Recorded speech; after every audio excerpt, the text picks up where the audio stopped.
Ay, good morning. Good morning. Happy Sunday. So karon ato na yung abrihan ng among organic after 1 month nga atong gitabunan. Sa kay kuan ani no kay sulod na nato ng mga sako.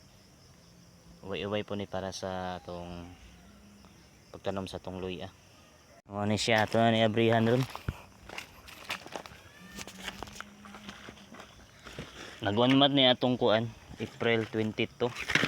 So March 22 na mo nagi kuan giandam ang organic itong itabunan.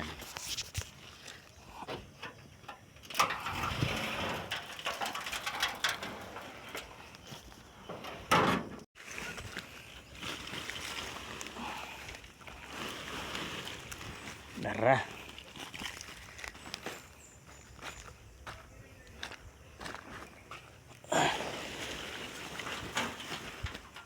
Okay. Ato na ning sultog sako. Naman nawa na dito mga dahon, nahilis na siya. Nawa ng mga dahon. Oo, fertilizer na dito siya. Mga tais kanding.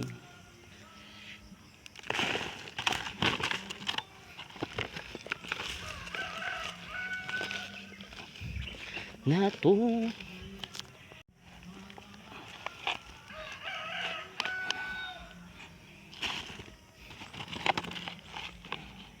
Anam dyan na ito na siya sulod. Oh, kwapo kayo siya ng tabunan. Pero init kayo siya. Ano pasabot nga nangawa na itong bakterya. 1 month.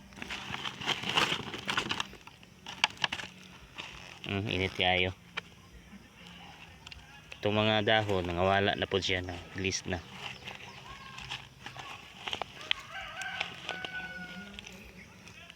Ito nga sakor parang siya di pa punon.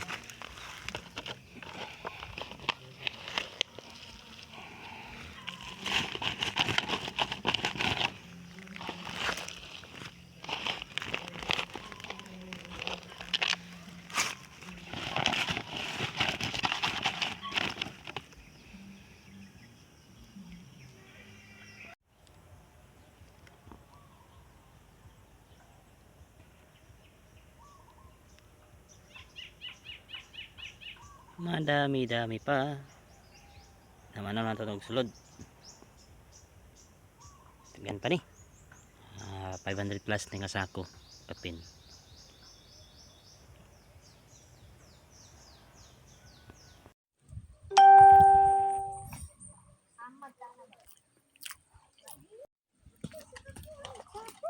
Diba?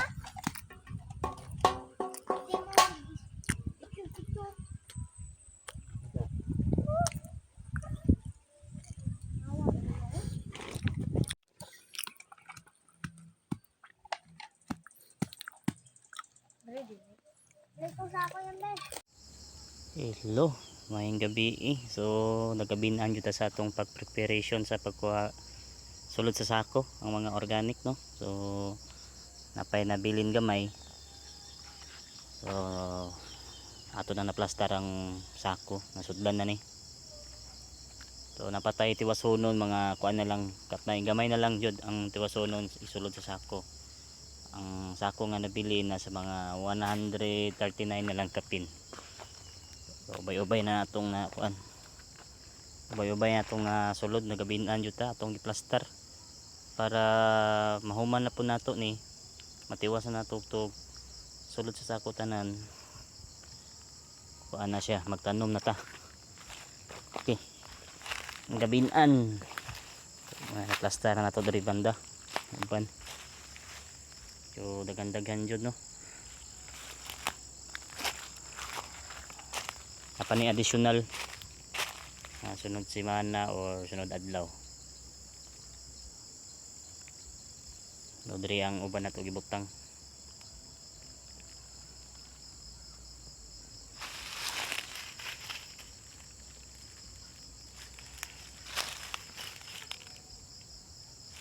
Para mag-prepare na po ito sa pagtanom.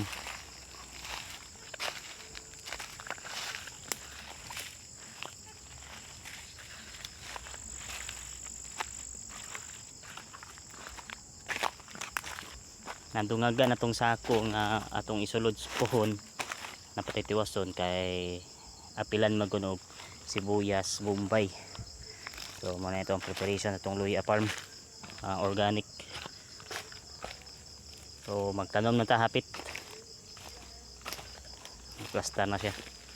Medyo nagabinan jud ta.